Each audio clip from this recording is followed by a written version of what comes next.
I really wasn't even thinking about food. We knew people in the community. I knew he was a vegetarian. And so when he came to pick me up, I had a great big cheese and cracker platter and, Yeah. and wine. And I thought, well, that's being considered. He never said a word.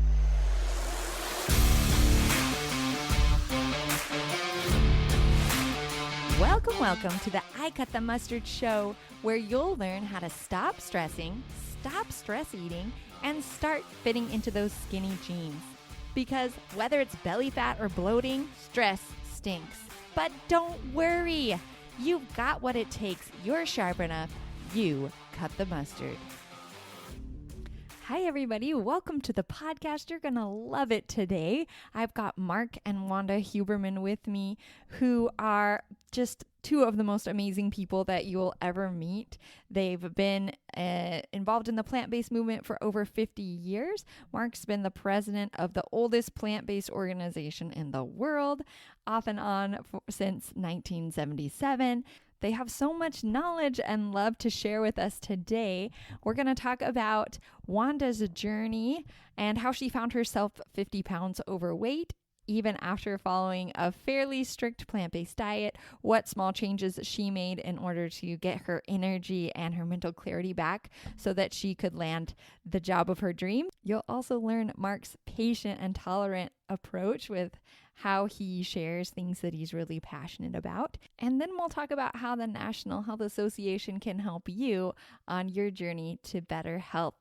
So here's my interview with Mark and Wanda. I know you'll love them as much as I do. I'm the president. Wanda's president. Recently became the executive director. But we are the oldest organization on the planet advocating the benefits of a whole food, plant-based, gold standard, SOS-free diet. We were founded in 1948. And we've been doing that ever since for over 72 years now. All right, the oldest one on the planet. That I didn't know it was quite that prestigious. Just wanted to paint a picture of kind of where you are now and get to know each of you a little bit more. And then you can tell us a little bit more about the association and how it can help us stay plant-based better. So yeah, should we start with Mark? You've been plant-based the longest of all of us here on the podcast, anyway, on the episode. Tell us, how did you... I'm kind of unique in that my parents were pioneers in this health movement, and they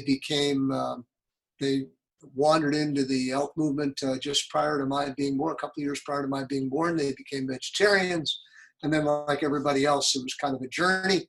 But when I came along in 1951, for a variety of reasons, they thought that raising me on a 1,000% whole food, plant-based, raw fruits and vegetable, nuts, dates, and seeds diet was the optimal, what we called the natural hygiene diet back in those days. Okay.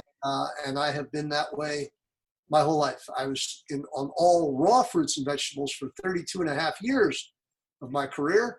And for the last, whatever that is, 37 years, something like that. I'm going to be 69, June 26th, this Friday. But I've never had a piece of meat, piece of cheese, a fish, even salmon. Wow, that's really impressive. For my whole career. And I had the privilege also of not being vaccinated back when. And so I didn't have cheese, I didn't have milk. And again, my parents were just way ahead of their time, not only in terms of a plant-based diet, but pure water, unprocessed foods, avoiding immunization, fluoridated water. My father had a compost pile. He was an organic gardener and had a compost pile before people knew what that was. And so I have a pretty neat birthright, and I kind of grew up because my parents were members of the National Health Association, which was formerly called the American Natural Hygiene Society. I grew up in that organization, and when I was 18 years old, I got on their board of directors. In 1977, when I got out of law school, I became their youngest national president, and I've been in and out of the presidency over the years, and I've been just part of the organization my whole life. So.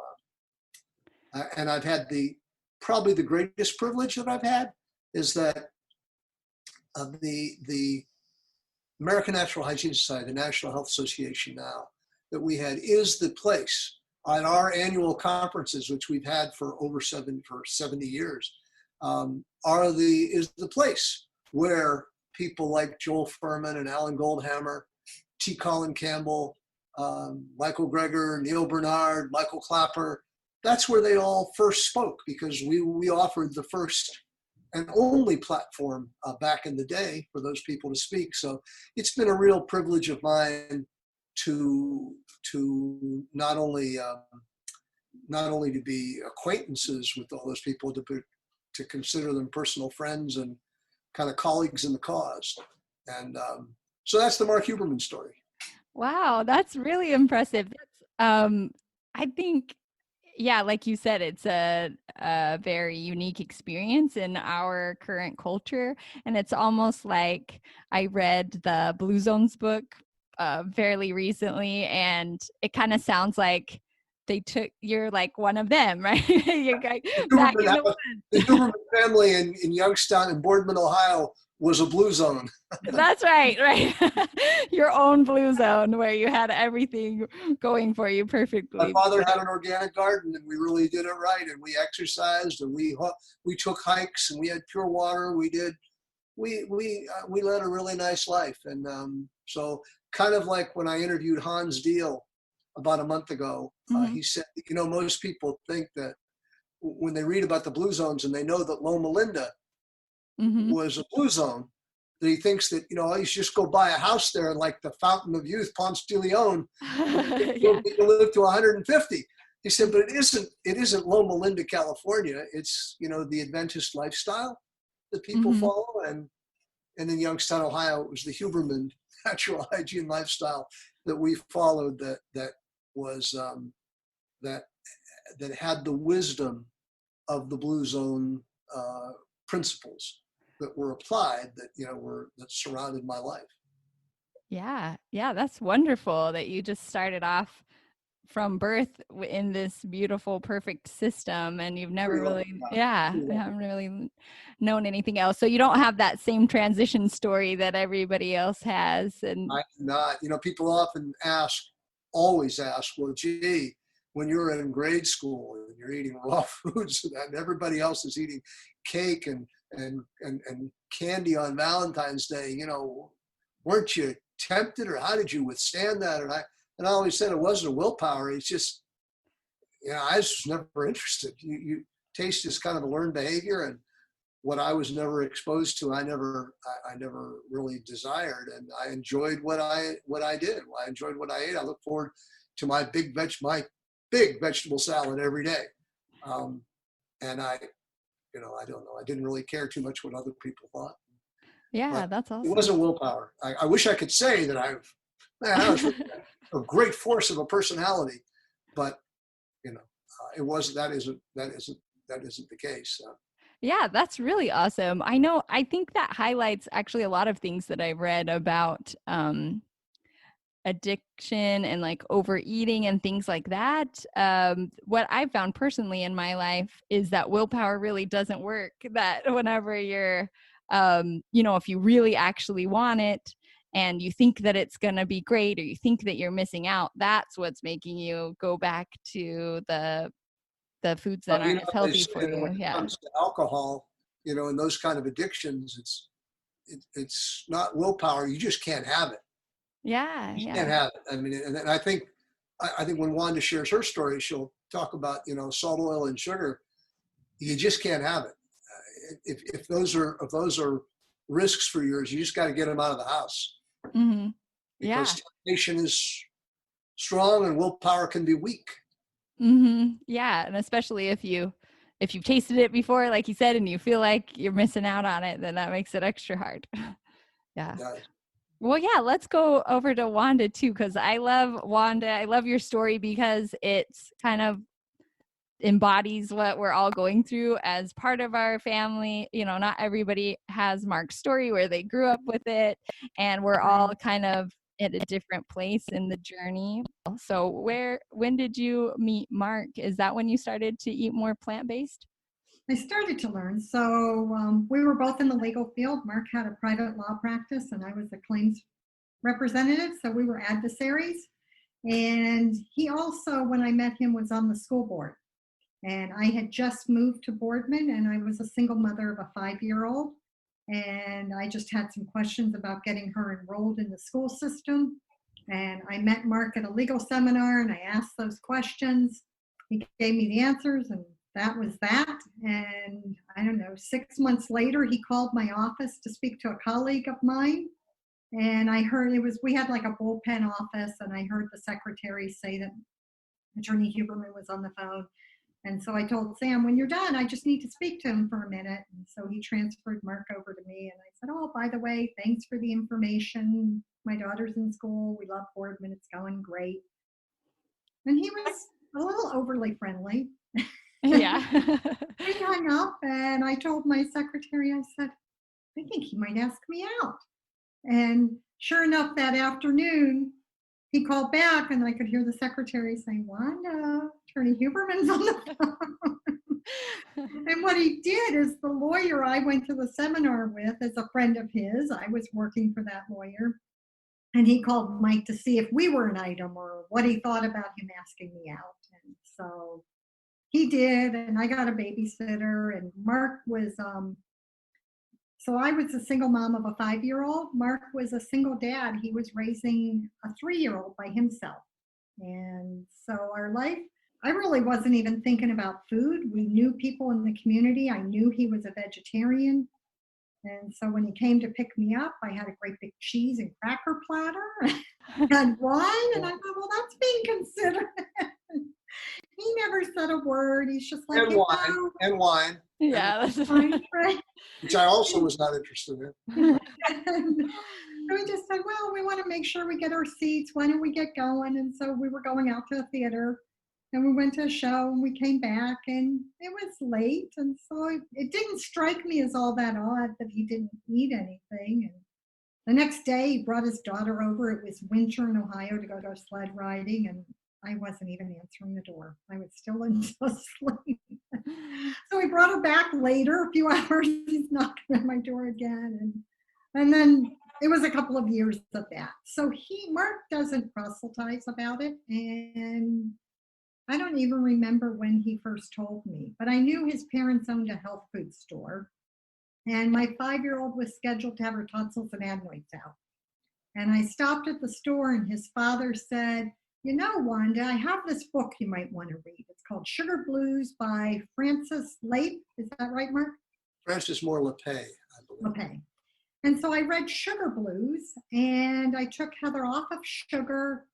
I didn't really quit meat. I probably was introducing more vegetables. Mark's office was, or Mark's house is right down the street from her school, so we could stop over. He'd often say, I've got dinner made. I work long hours, and he made great salads, so we would stop over at his house. And so it just sort of happened that that's what he was eating.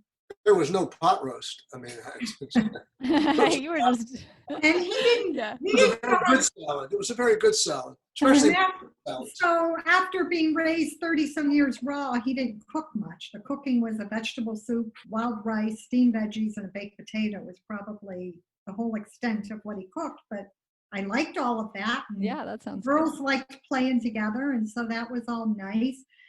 And I did that for just a short time, and then before we knew it, Heather had her pre-op appointment for her surgery, and the doctor, of course, thought the nurse was giving him the wrong records because the child didn't need the surgery. Wow, that's amazing. So, you know, her diet transitioned as mine did, and it was it was a rather long transition before we gave up all dairy, meat, and didn't really give up salt and oil back then. And she didn't have that surgery all through high school, all through college. And then as she started making her own decisions, that child's almost 40 now. Mm-hmm. And as she started making her own decisions and eating a more traditional diet, she started getting the allergies and the sore throat and did not want to change. And so she had all the same problems, came back in her 20s, and she had her tonsils and adenoids out in her 20s. Wow, that's really interesting though. That's a cool story that that you were able to see such a dramatic shift and then kind Right. of the shift back as well. My transition was more supported than most. Not only did I have Mark and his parents owned a health food store, and so a lot of things were just kind of being handed to me. But we also would go to health conferences. So, Joel and Lisa Furman were raising their children, and Alan Goldhammer was raising his son, and Victoria Moran was raising her daughter. And back then, there was a doctor that worked with Alan Goldhammer by the name of Ron Cridlin, and he was raising his sons. And so while the professionals were speaking, the kids were playing, and I got to just sort of hang out with the wives and become friends with them. And so I just had a heavy indoctrination very early on. And after seeing what happened to my daughter, it didn't take much to say, well, this makes a lot of sense. And I Yeah. didn't have any health problems. I didn't have any weight issues back then. So I didn't notice any of that. Yeah, just mostly seeing it in your daughter and then probably just feeling good anyway. And Mark's Right. salad has to be great because he's been doing it for so long every He day picks at the lunch. best.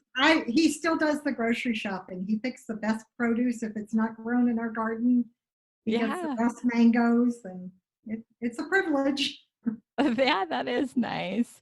Well, I know when we met at the conference a couple months ago, though, you said that there was a little bit of hesitation for you, even though you were surrounded by everything and had, like you said, an indoctrination, that there were still a couple things couple snacks that you enjoyed getting or kind of feeling yourself slip a little bit in later years. Can you tell us a little bit more about that? Yeah. So at home with the kids, it was easy, kind of the if it's in your house, it's in your mouth. So we didn't have too much in the house back then, although Um, maybe that's not quite accurate as I think back. I would buy things like we weren't really watching processed foods back then, and I was blinded to it or it just wasn't talked as frequently about the oils. So I would buy the Amy's pizza and the macs and cheese and the processed stuff. And then as my job had me traveling more and more, I started making an exception here or there. Or I would go out for, evening social hours, things with work if I'm working out of town. And if I had a glass of wine, then I'd want a piece of chocolate. And there was never the desire to have meat kind of after I made this transition. Hmm. But I think I got really, as I got busier and the kids were into high school now and doing their own thing, I started making one exception after another. And for the first time in my life, by 2011, I was 50 pounds overweight. Eating a vegetarian diet. I was eating dairy some, but it was dairy, salt, oil, and sugar. And I was getting tired and I wasn't having the career success that I just didn't feel as sharp as I thought I should. Hmm. And Mark came home one day, and I don't know what my aha moment was, but I was in my early 50s, and I just said, I am not feeling as good as I should. I'm going to call Dr. Goldhammer. And I Yeah. called Alan, and he said, yeah, you're fatigued. You need a detox. You need to get back on track. Just get a one-way ticket. I don't know how much damage you've done. I don't know how long we need to lock you up. Yeah. And so I called my employment and talked to HR, and they don't ask any questions. I just told them the doctor has the diagnosis. He'll fill out the paperwork when I get there. I really don't want to talk about it. And so they took care of all of it, and I had my salary, and I kept my insurance benefits, Wow, that's really nice. and I was out there for 6 weeks, and I did Okay. a 19-day water fast, and I learned to finally start cooking, and really the salt, oil, sugar made a lot of sense. And we were just at the end of finishing a kitchen remodel, and I had made a really nice wine bar and a coffee bar. I don't want any of that. No more. I was, coffee in the morning and a glass of wine at Yeah, night. but it had organic K cups that I bought and organic wine, sulfite free. But You were doing the And best you could with but her. now those wine cubicles are for my flavored vinegars, That's and right. the wine cooler has just extra produce and waters and things, extra produce from the but back to the point when Wanda was at True North in that aha moment, she called before she came home and said, look, when I get home, this beautiful new pantry that was all stocked, I don't want to see it. I want it all out. I don't want to see the Amy's pot pies. I don't want to see the wine. I don't want to see the K-cups. I don't even want to see the coffee maker up there. I want it out. And to me, I just died and went to heaven. So Yeah, right. no more organic coffee. It was all gone. And then the other thing, one I think you might mention, is your exercise. That you didn't really exercise prior to that. It was shocking. There was a doctor out at True North by the name of Alec Isabel, and Alec has now passed away, but he was a sports trainer. And I don't know if he was he an MD, Mark? Do you remember? He was a chiropractor. Okay. Chiropractor. And he did some testing and he diagnosed me with sarcopenia. And it's like, geez, so now I'm 50 pounds overweight. I don't have any muscle mass. I'm tired all the time. Yeah. And he said, you just have to do some exercise. So part of my staying was the interns out there are there for the experience.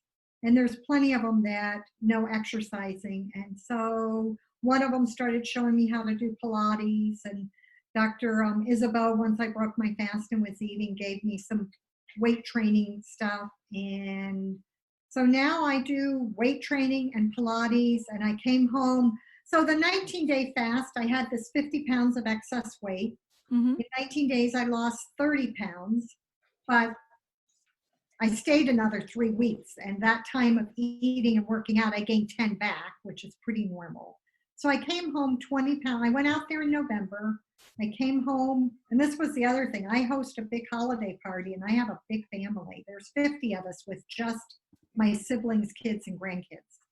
And I wasn't coming home. My children were old enough to help. My daughters could help set up the house and its family.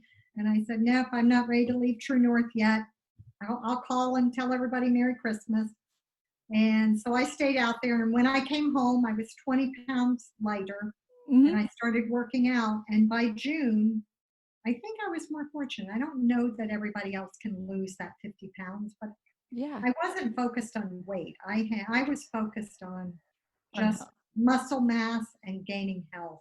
So sorry, you went through a lot of different things. I wanted to highlight some of the things that you said because you're so indoctrinated. I think some people don't really know some of the things that you were mentioning. But first, I was really impressed by the fact that, yeah, you were still on the plant-based diet. You were still vegetarian and doing pretty well. It didn't sound like you had slipped that much. Like, I think a lot of people who were eating that diet that you were eating would have said, hey, I'm doing a great job and I should be healthy. But I guess I just thought it was interesting that even just that little bit would make a big difference in your health and your performance. So I think it was the fact that I sit at a desk. I had I'm either in my car driving, or as a litigation specialist, I spent a lot of time in courts. So I had a high stress job. I'm sitting and sedentary, wasn't working out, and then just gravitating to those higher fat vegetarian foods. And even when I came back, it was so gradual, like over 7 or 8 years. I had to go back through family photo albums, because Mark takes a ton of pictures. When did I start gaining this weight? It was so gradual to me. And I started realizing, it's been about 7, 8 years. And I'll even tell you a really quick story. When my middle daughter, was in undergrad school, she did a study abroad in France. And Lisa Furman and I took a girlfriend's weekend and we went to France to visit my daughter. And I can remember climbing Notre Dame, and I'm overweight. And Lisa knows I can't possibly be healthy with that much weight. And she lovingly just said, we could work on just making sure your health is going to be there for the long term. And so we can have lots more trips together. And I still just wasn't quite ready to hear it. I knew it was true. I could tell by the clothes I was wearing, but I think because I was surrounded by love and support, and I had the information, and then I luckily had my light bulb moment. And so now as I see family, maybe my own children that are in their 30s not really wanting to hear this, I'm like, okay, how can I be too critical? Something will click. They know the information. And everybody I know, other than Mark and maybe Alan Goldhammer, they all wish they'd followed it sooner. Right. And I did really well when I was raising my kids, but it was when they went into high school and I went back on the road. I was home more with them. I changed careers a little bit during that time. So I think it was just all those transitions. Really easy to do, and it's easy to blind yourself. I just wasn't willing to see what was happening. Well, yeah, I like your story in a lot of ways because I think it shows that yeah, the cultural influence is really strong and just our lifestyle. If we're not careful, you can slowly get these habits that you don't necessarily want.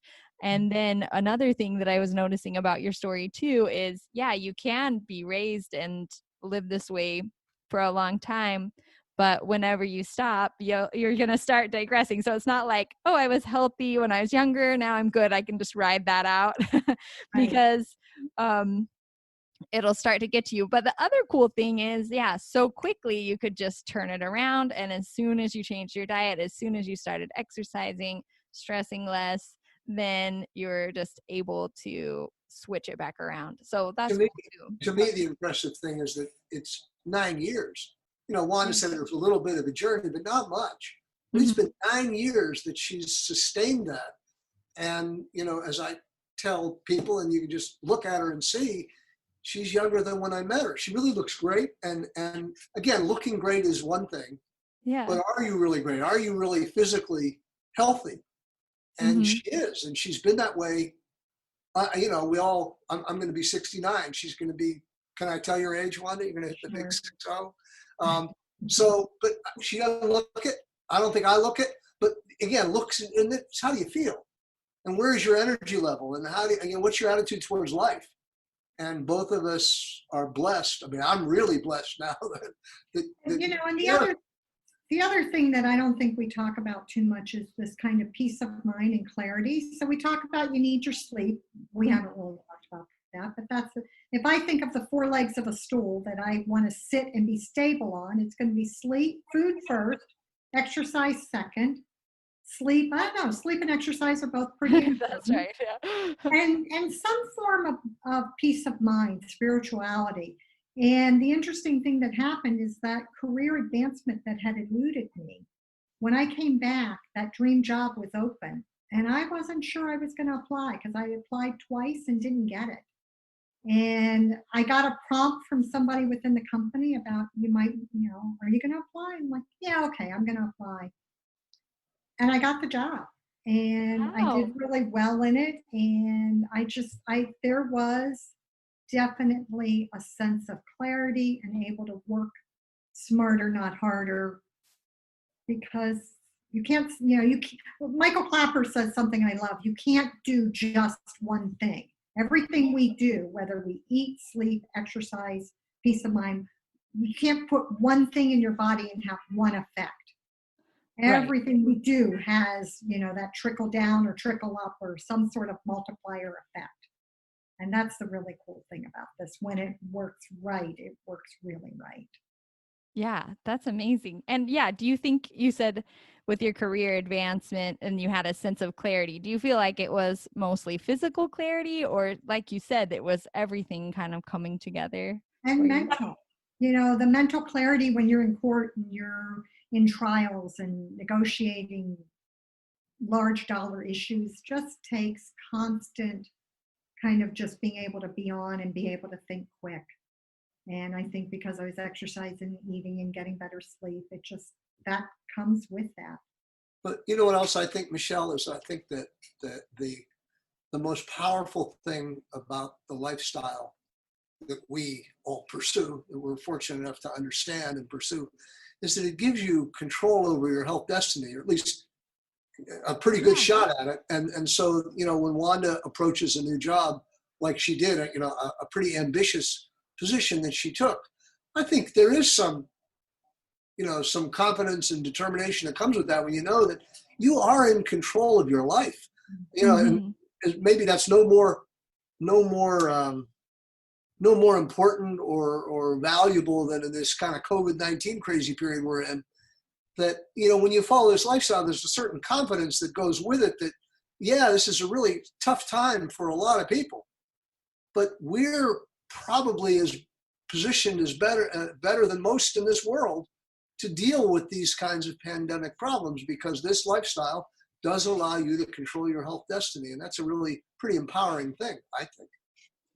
Yeah, I think that's beautiful. I know as a health coach, whenever I talk to people just about being more mindful of what's going into their mouths, and like I just work with wherever they're at. But yeah, they say the same thing. Like, I didn't realize I had so much control over what's going on in my life, and kind of like you said, where it happens gradually. Like, I didn't notice how bad I was starting to feel either. And whenever you start to change, that clarity comes in lots of different ways. Yeah. But so many of the things that led me down that rabbit hole to develop bad habits were still there when I, started this new career. And I still had to go to meetings. I still had to be in court. I still had to travel. So it's interesting in hindsight now. I can see that all the same obstacles that I said were the reasons that I made one bad decision that led to another, that led to the situation where I wanted to go away and reboot. I had to keep making all the same decisions. I just was empowered and confident and desirous enough to succeed this time. Well, you also escaped the pleasure trap.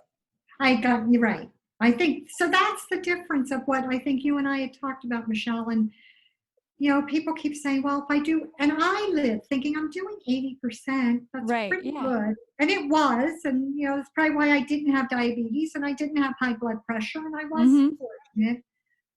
But for me, I'm kind of like kicking myself in the rear, because had I done 100% earlier, to me, it's not teasing myself now. I'd rather go hungry than have to have a bag of potato chips or go through Taco Bell. And I thought I was doing a good thing by getting the Mexican pizza and just no meat on it. The feature interview in the next issue of the magazine is with Dr. Columbus Batiste. And in Columbus Batiste, when you were talking earlier about that piece of chocolate and that glass of wine, he talked about that. And he said, no one just eats that postage stamp piece of chocolate. Right. Nobody just has that little glass of red wine for your heart. So that's not the way it works. It doesn't work that way. And you really do got to make the break. And but you'll get a kick out of when you read it. He was talking to you back then.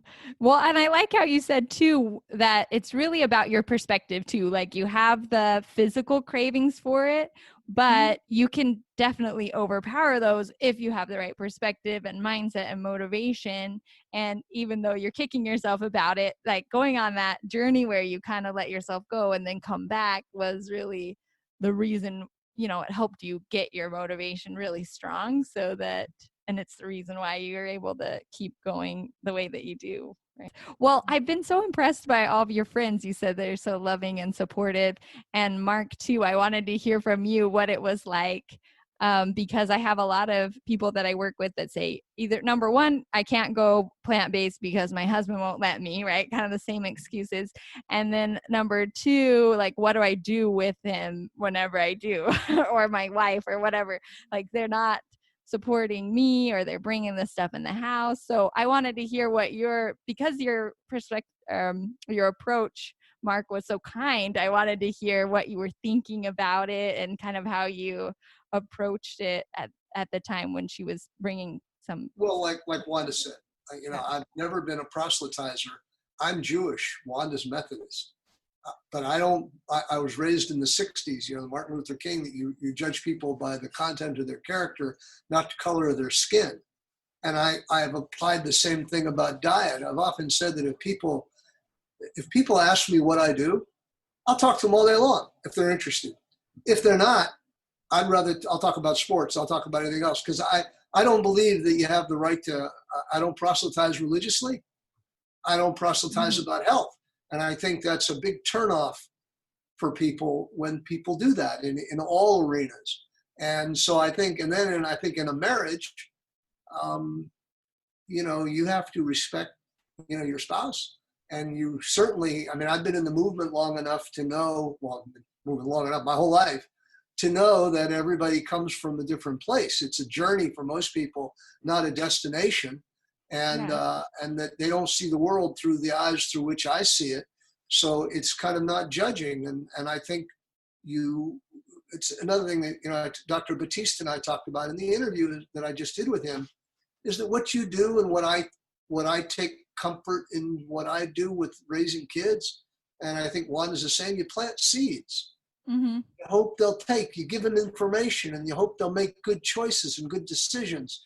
And one of my favorite, I'm a theater major, and I was a theater major in college, and an actor. Broadway musicals, kind of what I did, musical comedy. And one of my favorite musicals was The Fantastics, that has that song, Never Say No. Why did the kids do something like that? You did it because, they said no. Yeah. I think it's a lot like that. Now, Wanda said, at the house, when we were raising our kids, we set good examples at home. Mm-hmm. You can't control what they do out. It can, kill you when they come home with junk, or you learn they're having junk food and all that. But you got to be humble enough to say that the human body can take a whole lot. Kids can take a whole lot, at least most of them. Right. And again, if you come down too hard, you're only going to push them away. And even our oldest daughter, who came into this much later and made some tough decisions, we plant seeds, and we're hoping even right now. We just had a wonderful Father's Day dinner at her house. It was probably extraordinary because she's married to a Puerto Rican guy whose health habits are just atrocious. Yeah. And hers have gone along with him. But for this event, it was virtually plant-based. They had ribs, but everything else was like us, and they loved the food we brought. And so again, it's just a long way of saying that I think that you got to be careful not to judge. I think it is clearly what you said. It's really tough for people that are doing this alone in a relationship. Mm-hmm. It was so much nicer for me when Wanda joined me 1,000%. In fact, I would say in some ways she got stricter than I did when she came home. That she, it was just so nice to share that. But it wasn't depressing not to share it. It was just, well, let's hope for a better day. And you have all the other things that you share in life: your love, your children, your politics, all those other sort of things. But it can break your heart when you watch a family member go through a crazy procedure or surgery or breast cancer, mastectomy or something, that when our daughter at her older age had her tonsils and adenoids out, and we know it wasn't necessary. Mm-hmm. Yeah. It breaks your heart. But on the other hand, you got to be tolerant and recognize that people have to find their own way. You don't have the right to impose your values on them. And the more you are encouraging and plant seeds and don't judge, that's, I think, the best shot you got. It's probably the only shot you got. Yeah, that's so beautiful. I feel like that's one of the biggest things I've learned as a parent is that I can't make them do anything, right? That I wish I could. That would be nice in some ways. But like you said, it's the journey that helps them learn. And I really like you said. But you can set setting an an example. for sure, and help them make good choices. And certainly what you put on the plate when they're at home is, you can control that. My mother, I have an older brother who wasn't raised the way I was, and who didn't really, his journey didn't come till he was had a couple of health scares in his 60s. He was a vegetarian, but that's about the best you could say for it. But you just don't judge. You plant seeds, and the seeds were planted with him, and his moment came, and thank God, his health wasn't too compromised. Caldwell Esselstyn has that great line about, we all have a warranty period, and the warranty's longer than, fortunately, for some people than others. But when the warranty runs out, if you're not taking care of yourself, it could be a problem. Well, and kind of like what you were saying too, health isn't the only thing, and diet isn't the only thing in life. So, people just have different values, and they put value to different things. So you're willing to talk to them about as crazy as I eat by most standards, and the crazy way that I grew up by most standards. I've often said that, like Joel Fuhrman's book, You Eat to Live. I never lived to eat. I ate to live. And eating was just like a fuel to get me to the Cleveland Indians baseball game or the Cavaliers, going for a walk in the park, or doing a family outing, or going to Disney World or something like that. That's what it was for me. It is bigger than that. And in fact, I'll just add this. I can talk all day, and I talk too much sometimes. But I think that that I have found that in this health movement, in my many years, that there's a lot of people who are neurotic about their health, and that they judge not only themselves, can drive themselves crazy, but they judge other people, their husbands, their spouses, their children, their friends, and that's not emotionally healthy. And first of all, it is also not true that because somebody eats a one hot dog or a hamburger that they're going to keel over dead. Not that their body doesn't take a hit, but let's be real about this. This is, life is bigger than that, and the body was built to withstand a lot, and for a lot of us, it can withstand a lot. So there's a lot of room to be patient and tolerant of people's journey. I think you should never lose sight of what the goal is, but be tolerant of people finding their own journey, whether that's your spouse or your kids or your friends or anybody else. Yeah, absolutely. Thank you for all of that. I love that your example of patience and tolerance. And I've really found the same thing to be true too on my health journey about the neurotic thing that a lot of people hone in on trying to do it 100%, but almost to where it stresses them out. Like, I know I was having digestive issues and I thought, well, I just have to get myself to do it 100% and then they'll go away. And I kept getting closer and closer, but they still weren't going away. But I was so stressed about being 100% that was causing my digestive issues. Yeah. So there's definitely so much We're also, going on. we're all human. And, Yeah. much as I said, I was tolerant and supportive and all of that, I'm human too. And Wanda will tell you, she'll tell me that if she wanted to take a glass of wine and I would give her the look, don't give me the look. Hey, listen. And she's right. I mean, she's right. But we're human. We care. Right. Yeah. We have different values, and our priorities are a little more sensitive, maybe. But it's important to be humble. Yeah. Doing your best, and you're headed in the right direction, like you said.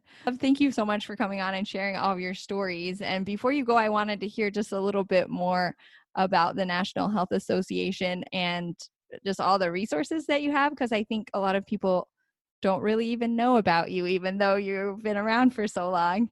And so I wanted to hear, I know you have a magazine that I've started getting, and the conference that we just had to miss because of COVID. Well, I'll start, and then Mark can give the bigger details. But what I find so valuable for me about the National Health Association, it's a way to stay connected. So as I'm meeting Mark and I was learning, we have conferences once a year. We get together, the food, I do all the menus, I work with the staff. You get to eat with 300-400 other people that are eating the way you do. You get to hear lectures. We have a family program. So there's a children's program. My kids grew up going to this. And now they still get together with kids they grew up at the conferences with. And so, we're trying to grow it that way. This is, which magazine? Oh, this was winter 2020. It was out. We got the spring one. I just didn't grab the latest one. These come out every quarter. So $35 a year has been the price since probably 1980. 4 of these. You can't buy these in the store. We're a membership organization. The magazine is 40 pages. There's no advertisement. We don't sell anything. Our mission is one of education and connection and support and community. And I just had somebody call me today and ask about some books. Herbert Shelton was one of the founders of the Natural Hygiene Society. And hygiene, just meaning the word, the study of the science of health is all that. Okay. And they wanted books, and I said, we don't sell them. They've been out of print, but we have them in ebook. And you can pay $14.95, and you can get these valuable historic books that people look for. Or for $35 a year, you not only get these, you get access to all of the ebooks. We've archived 42 years of this. And Oh, so you wow. can get all kinds of information from all the leading plant-based doctors as well as books. And then you'll know I'm working on, you can't quote me on it, but I'm hoping to have a virtual conference for the last weekend in August. We already have almost 200 people signed up for our conference in 21, and I haven't even sealed the deal with the hotel, but I'm close. Yeah. They're holding the date June 25th to June 27th, 2021 at the Embassy Suites in Cleveland, Ohio. You can fly into Cleveland and there's a shuttle that'll take you right to the hotel. You don't need a car, and everything you want will be taken care of from Thursday till Monday. I know I was so sad that the conference got canceled because I was getting so excited about it, especially since you said the kids could come Right. and kind of get the hands on and Yeah, to it's have so friends as well. cool. Yeah. So Dr. Esser, his grandfather was one of the founders of this. He's a young doctor. They're expecting, him and his wife are expecting their third child any day now.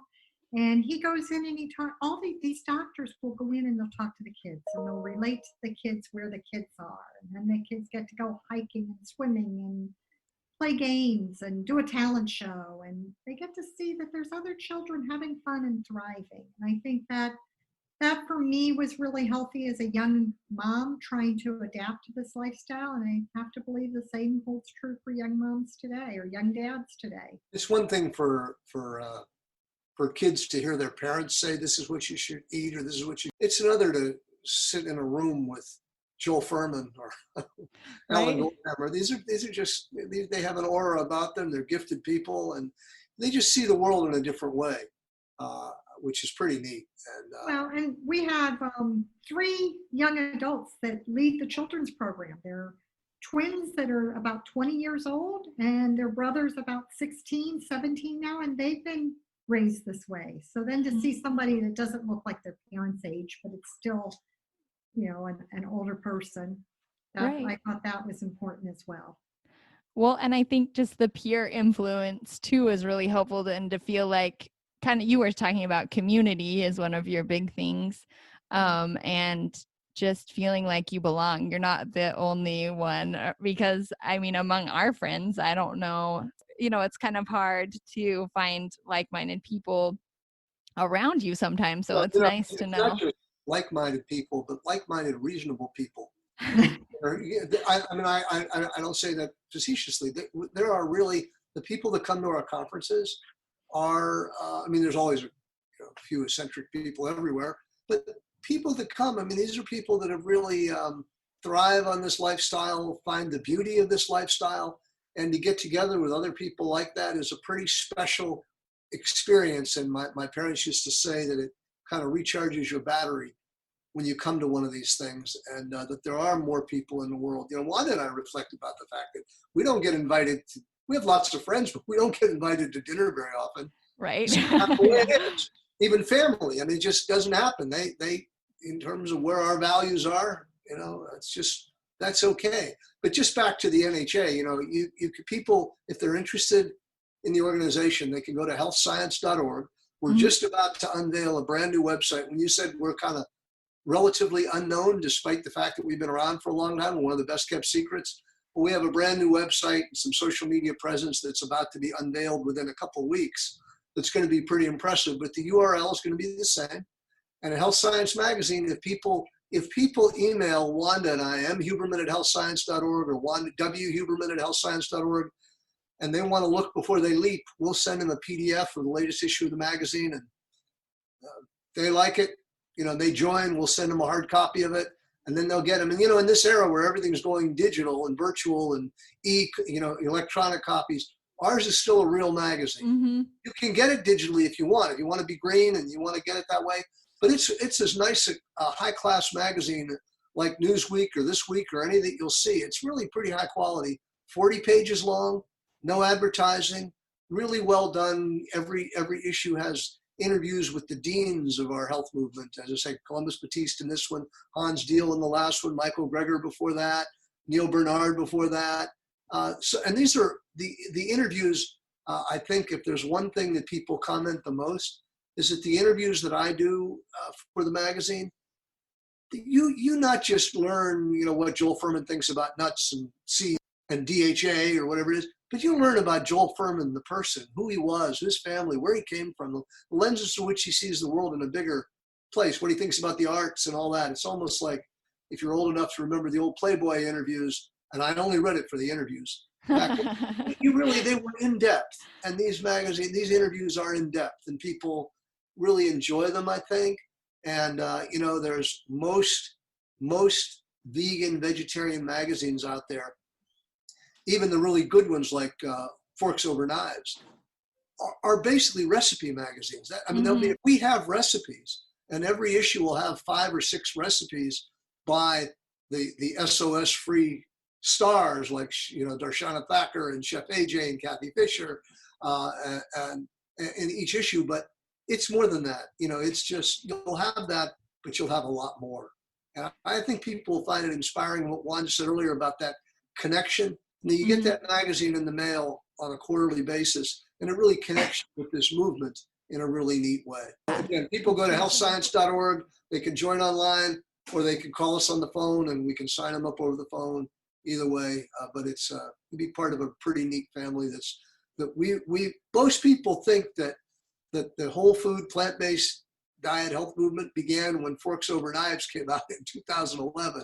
Diet for New America came out, 2000 or so. We've been doing this for 70 some years. Yeah, which is nice because I know it takes a while for it to build up, and it's nice that you've been here, you've got the resources. And we're 501c3. Yeah. We've always been that way. We don't sell anything.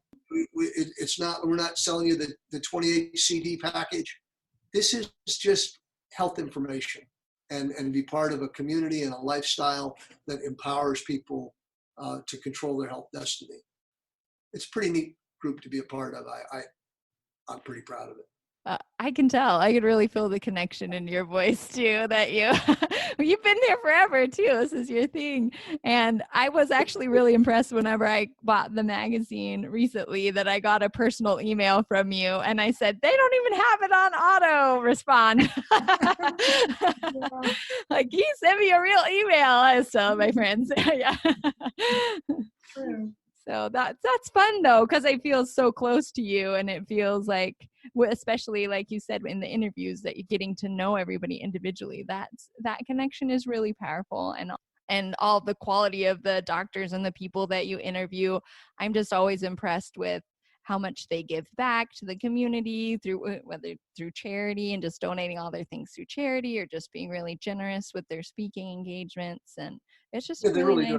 Part of it is that they recognize Dr. Fuhrman and Dr. Goldhammer and Dr. Clapper, they recognize the legacy role that we play in this health movement. And, I'm really honored by that. I'm also very fortunate, to put a magazine together that's 40 pages long quarterly, and you don't pay people to write. That's pretty good that people will contribute. They contribute because they're appreciative and proud to be a part of it. And I just consider myself a really lucky editor to have people. I get to turn down articles. It just hasn't always been that way, but it's a really nice situation to be in now.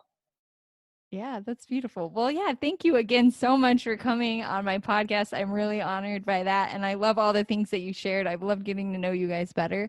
On our way next time to go visit my brother, we'll just pop on by. Yeah, exactly.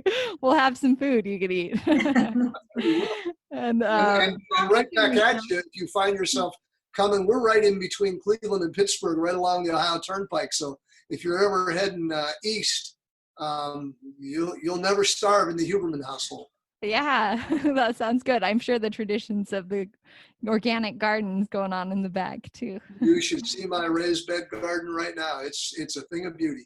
I bet it is. Well, awesome. Well, okay, so I'm going to send everyone to healthscience.org and write this up in the show notes as well so that they can find it and send it to my people. So thank you so much. Well, thanks for reaching out, Michelle. It was great meeting you back in March. That was the last live event I went to, probably you as well. Mm-hmm. Yeah, it was right before everything got shut down. You have a good day. Give the kids a hug for us. What's one thing that's really been weighing you down? Are you ready to kick it to the side? Then join me for a Stress Less call today, where you'll learn the /1 mindset tool that I use to stop stressing and find relief right now.